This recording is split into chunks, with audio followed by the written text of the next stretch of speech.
मोदी का काशी से मिशन 2024 का शंखनाद। काशी तमिल संगमम का पीएम मोदी ने किया आगाज। 19,150 करोड़ की 37 परियोजनाओं की दी सौगात। पाक स्थापना दिवस पर कार्यक्रम का आयोजन। सीएम योगी आदित्यनाथ कार्यक्रम में हुए शामिल। जिलाधिकारी को सीएम योगी ने दी बधाई। मेरठ के 6 सिनेमा हॉल, 3 मॉल होंगे नीलाम। हाउस टैक्स न देने पर होगी नीलामी। नगर निगम ने 25 लाख बकाया बताकर नोटिस किया जारी।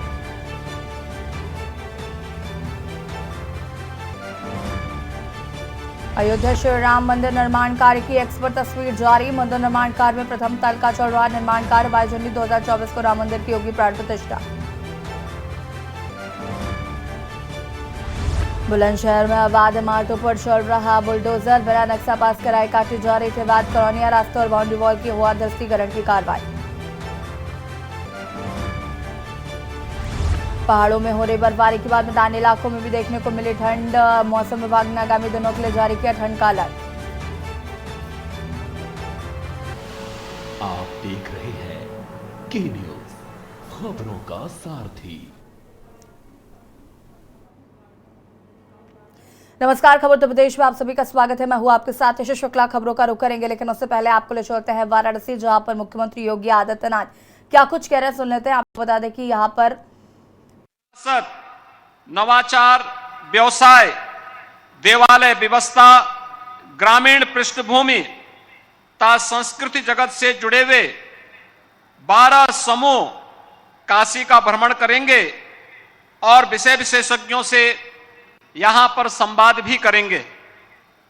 तमिलनाडु के सभी श्रद्धालु यहां से प्रयागराज जाएंगे और इसके बाद अयोध्या भी भ्रमण करेंगे, जहां निर्मित हो रहा भव्य श्री राम का मंदिर 500 वर्षों के बाद, जिसमें आगामी 22 जनवरी को आदरणीय प्रधानमंत्री जी के कर कमलों से प्रभु राम विराजमान होंगे, वहां का भी दर्शन करने का अवसर प्राप्त होगा। प्रभु श्री राम द्वारा रामेश्वरम धाम में स्थापित पवित्र ज्योतिर्लिंग और काशी में विराजमान भगवान आदि विश्वेश्वर पवित्र ज्योतिर्लिंग के रूप में पूजित हैं।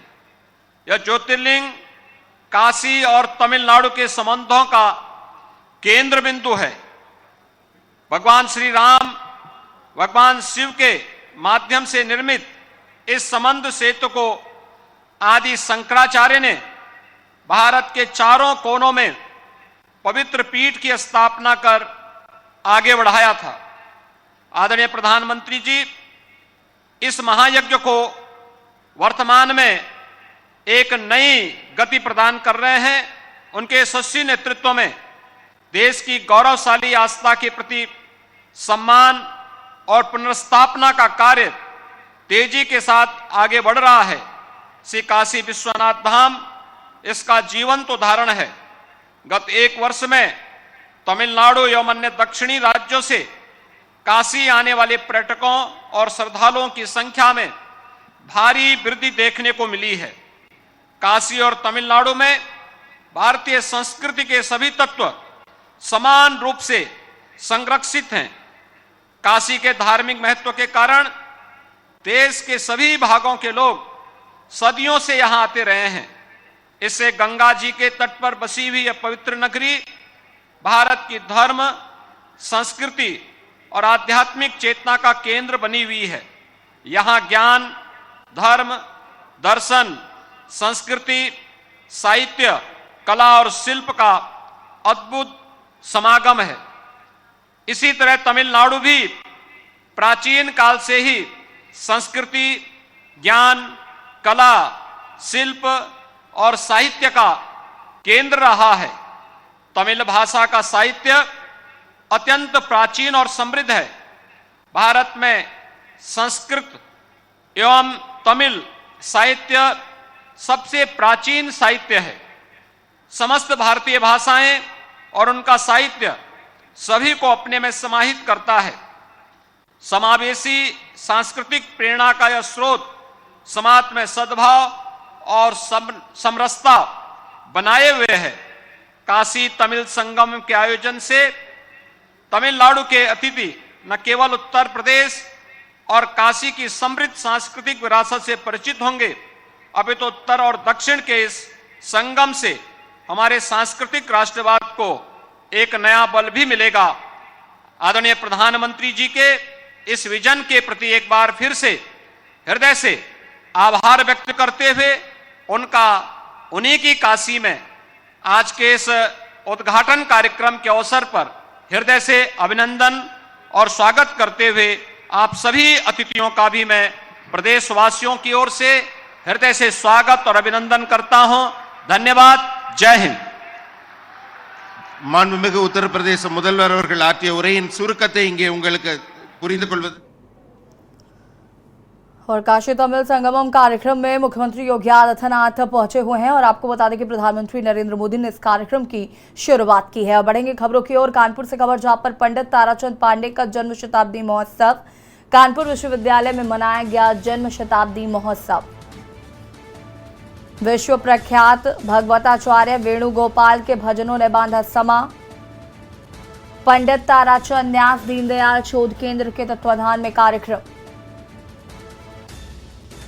जन्म शताब्दी पर लोगों ने पंडित ताराचंद पांडे को किया याद।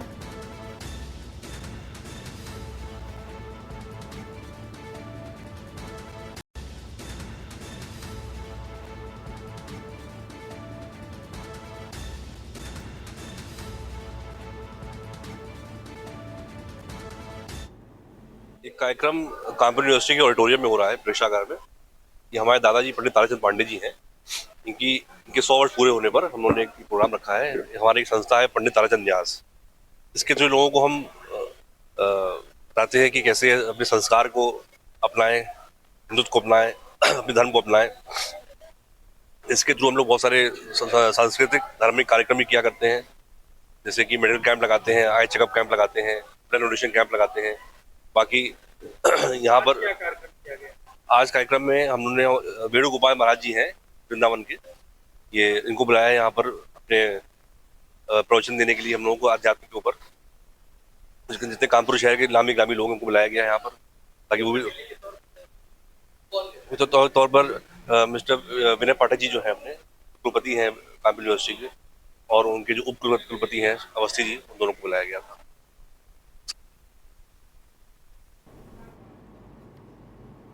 कन्नौज से खबर, जहां पर डिग्री कॉलेज में छात्र छात्राओं को स्मार्टफोन वितरित किए गए हैं। तिरवा विधायक कैलाश राजपूत ने वितरित किए स्मार्टफोन। बता दें कि स्वामी विवेकानंद युवा सशक्तिकरण योजना के तहत स्मार्टफोन वितरित किए गए। वितरण किए गए स्मार्टफोन व टैबलेट विधायक ने योजना को बताया छात्रों के लिए उपयोगी। सदर तहसील के गुन्हा गांव स्थित डिग्री कॉलेज में स्मार्टफोन्स वितरित किए गए हैं।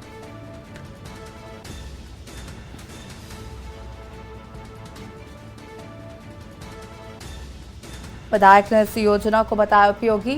तिरवा विधायक कैलाश राजपूत ने वितरित किए स्मार्टफोन्स।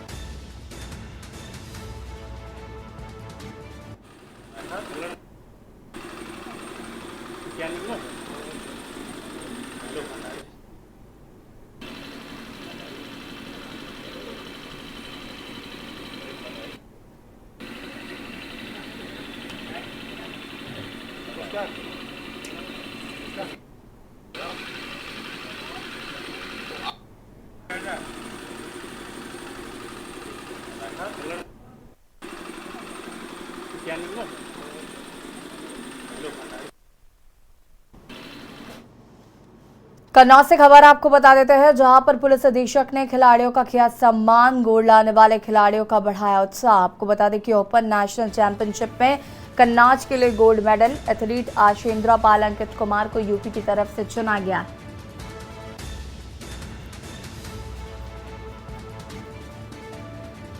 ओपन नेशनल चैंपियनशिप में कन्नौज के लाए गोल्ड मेडल एथलीट आशेंद्रा पाल अंकित को यूपी की तरफ से चुना गया।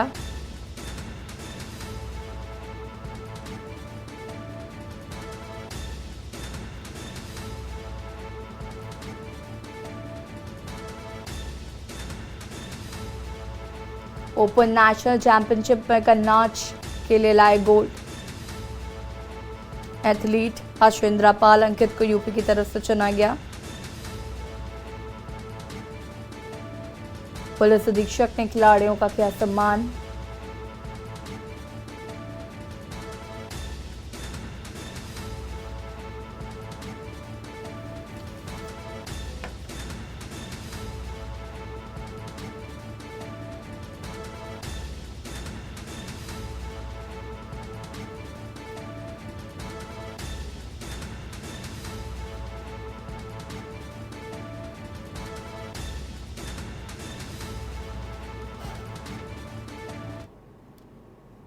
अमेठी से खबर, जहां पर सड़क के किनारे बने नाले बन रहे दुर्घटना का कारण जायस नगर पालिका में आए दिन हो रही हैं दुर्घटनाएं।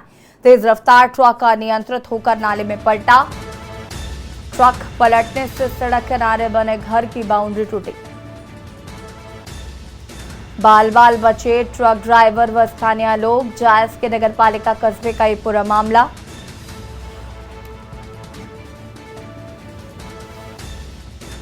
बाल बाल बचे ट्रक ड्राइवर व स्थानीय लोग।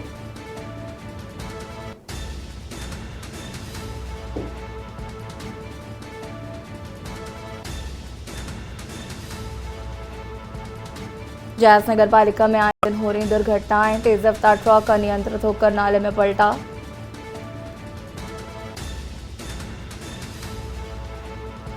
बाल बाल बचे ट्रक ड्राइवर व स्थानीय लोग।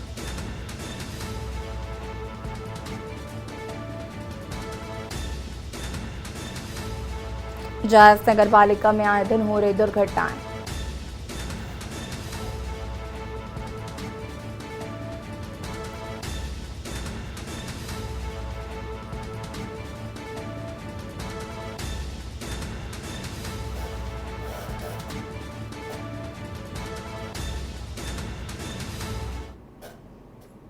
कन्नौज से खबर, जहां पर बिजली संरक्षण इकाई केंद्र बंद होने पर रोष। सपा शासनकाल में बने केंद्र बंद होने से सपाइयों का प्रदर्शन कर सपाइयों ने जताई नाराजगी। सपा नेता नवाब सिंह यादव के नेतृत्व में किया गया प्रदर्शन। बंद पड़े बिजली पार्ट्स केंद्र को शुरू करने की मांग रखी गई है। ठठिया के गुरौली गांव के पास किया प्रदर्शन।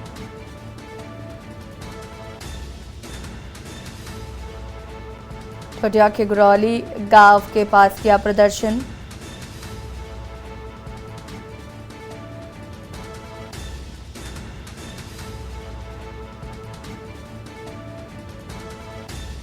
सपा काल में बने केंद्र बंद होने से सपाइयों ने किया प्रदर्शन।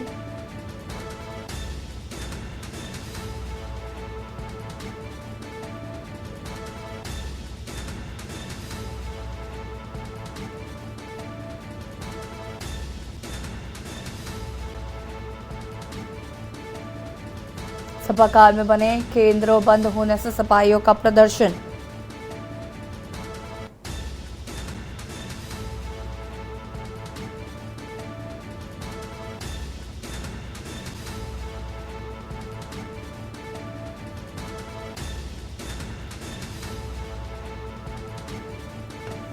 बिजली संरक्षण पर सपा काल में बने केंद्र बंद होने से सपाइयों ने प्रदर्शन किया।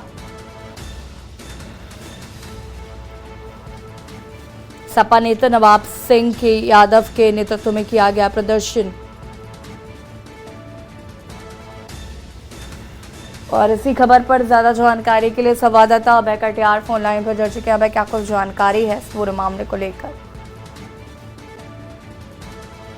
संरचना के इकाई केंद्र है, बिजली संरचना इकाई केंद्र, ये काफी लंबे समय से बंद पड़ा है। इसमें लगभग करोड़ों रुपए की लागत से ये बना केंद्र जो धूल फाक रहा है। और आपको बता दें, एक यही केंद्र ही नहीं, कई ऐसे योजनाएं हैं जो सपा शासन काल में बनी है और वो अब धूल फाक रही है। इसी को लेकर नवाब सिंह यादव आए दिन प्रदर्शन करते रहते हैं और सरकार से मांग करते हैं कि इन केंद्रों में जो पैसा लगा वो भी सरकारी है, इनको जल्द से जल्द चालू किया जाए, जिससे कि जो वहाँ के लोग हैं उनको इसका लाभ मिल सके।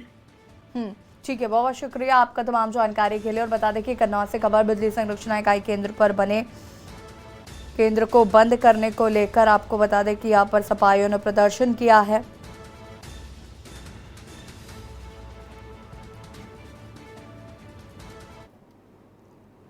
और सिद्धार्थनगर से खबर, डुमरियागंज के नायब तहसीलदार पर हमला, भड़रिया में हो रहे मिट्टी खनन को रोकने गए थे तहसीलदार।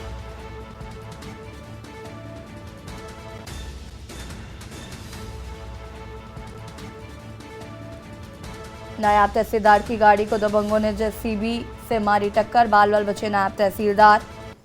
भवानीगंज थाना क्षेत्र के भड़रिया का पूरा मामला है। भवानीगंज थाने पर अज्ञात लोगों के खिलाफ की गई है तहरीर। डुमरियागंज के नायब तहसीलदार पर हुआ हमला।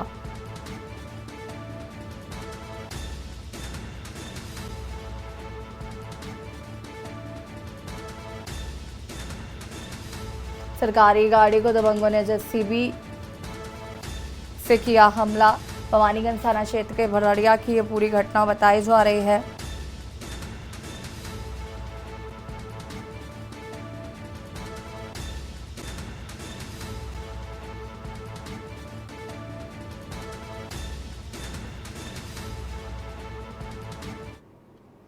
और यहाँ रुकेंगे छोटे से ब्रेक के लिए, जल्द हाजिर होते हैं। आप देख रहे हैं के न्यूज, खबरों का सारथी। ब्रेक के बाद एक बार फिर से आप सभी का स्वागत है। लखनऊ के प्रसिद्ध लॉ मॉन्टियर बॉयज कॉलेज के प्रिंसिपल पर कॉलेज के टीचर और स्टाफ ने गंभीर आरोप लगाते हुए कहा कि रिटायरमेंट के बाद भी कार्लाइल मैकफॉरलैंड प्रिंसिपल के पद पर बैठे हुए हैं। प्रिंसिपल पर स्टाफ के साथ अभद्र व्यवहार करने के शिक्षकों ने आरोप लगाया है।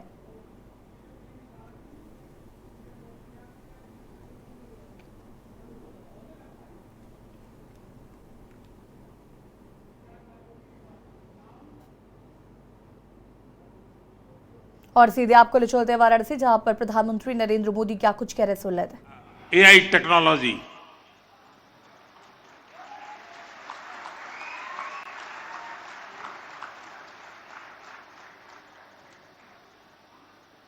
मंच पर विराजमान उत्तर प्रदेश के मुख्यमंत्री योगी आदित्यनाथ जी, केंद्रीय कैबिनेट के मेरे सहयोगीगण, काशी और तमिलनाडु के विद्वज्जन, तमिलनाडु से मेरी काशी पधारे भाई और बहनों, अन्य सभी महानुभाव, देवी और सज्जनों, आप सब इतनी बड़ी संख्या में सैकड़ों किलोमीटर का सफर तय करके काशी आए हैं। काशी में आप सब अतिथि से ज्यादा मेरे परिवार के सदस्य के तौर पर यहां आए। मैं आप सभी का काशी तमिल संगमम में स्वागत करता हूं।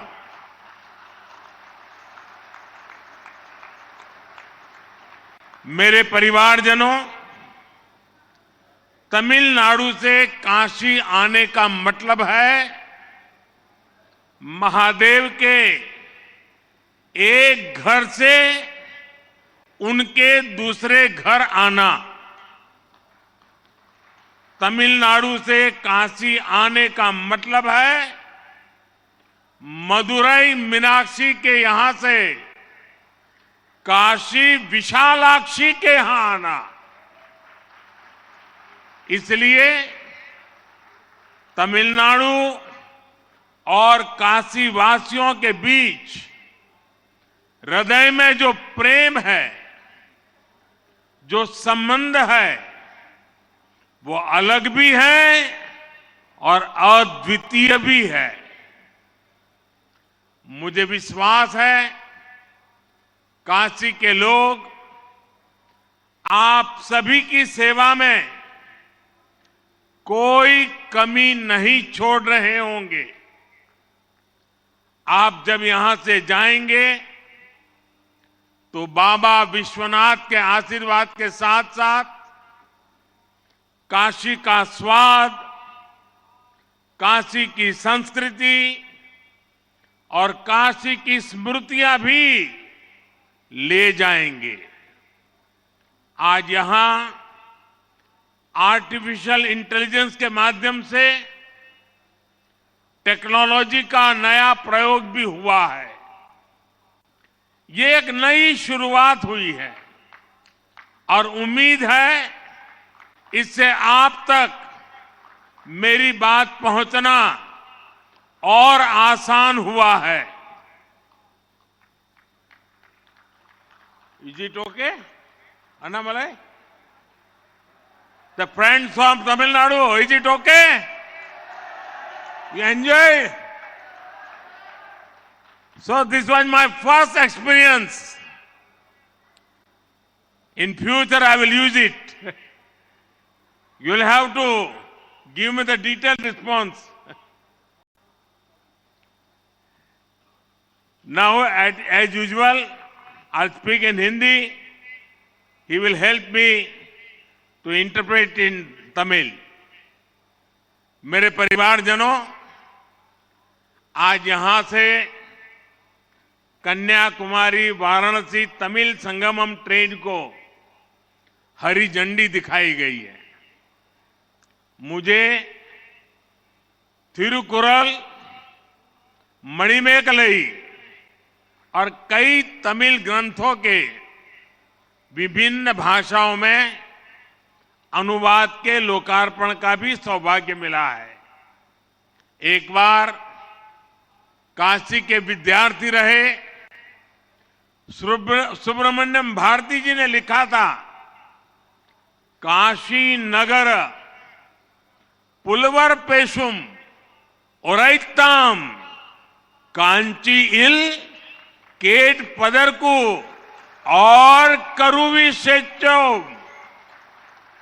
वो कहना चाहते थे कि काशी में जो मंत्रोच्चार होते हैं उन्हें तमिलनाडु के कांची शहर में सुनने की व्यवस्था हो जाए तो कितना अच्छा होता। आज सुब्रमण्यम भारती जी को उनकी वो इच्छा पूरी होती नजर आ रही होगी। काशी तमिल संगमम की आवाज पूरे देश में, पूरी दुनिया में जा रही है। मैं इस आयोजन के लिए सभी संबंधित मंत्रालयों को, यूपी सरकार को और तमिलनाडु के सभी नागरिकों को बधाई देता हूं।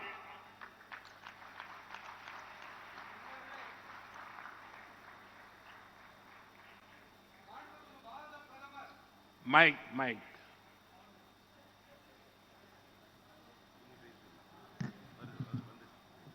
மாண்புமிகு பாரத பிரதமர் தன்னுடைய உரையை இடையிலே நிறுத்தி உங்ககிட்ட எல்லாம் ஒரு கேள்வி கேட்டார், தெரியும் இல்லையா? உங்களுக்கு காதுல விழுந்துதா அந்த உரையுடைய தமிழாக்கம்னு? உங்களுடைய எதிர்வினை ரெஸ்பான்ஸ் கொடுங்க. விழுந்தது சொல்லுங்க, காதுல விழுந்தது. நன்றி. இனி அவர் பேசிய உரையின் தமிழாக்கத்தை அளிக்கின்றோம். என் குடும்ப உறவுகளே, இன்று இங்கே கன்னியாகுமரி வாராணசி தமிழ் சங்கமம் ரயிலுக்கு பச்சை கொடி காட்டப்பட்டு தொடங்கப்பட்டு இருக்கிறது. மேலும் திருக்குறள், மணிமேகலை மற்றும் பல தமிழ் நூல்கள் பல்வேறு மொழிகளில் மொழியாக்கம் செய்யப்பட்டு இவற்றை அர்ப்பணிக்கும் பெரும் பேரும் கிடைத்திருக்கின்றது. காசியிலே மாணவராக கல்வி பயின்ற மகாகவி சுப்பிரமணிய பாரதி என்ன எழுதியிருக்கிறார் தெரியுமா? காசி நகர் புலவர் பேசும் உரைதாம், காஞ்சியில் கேட்பதற்கு ஓர் கருவி செய்வோம்.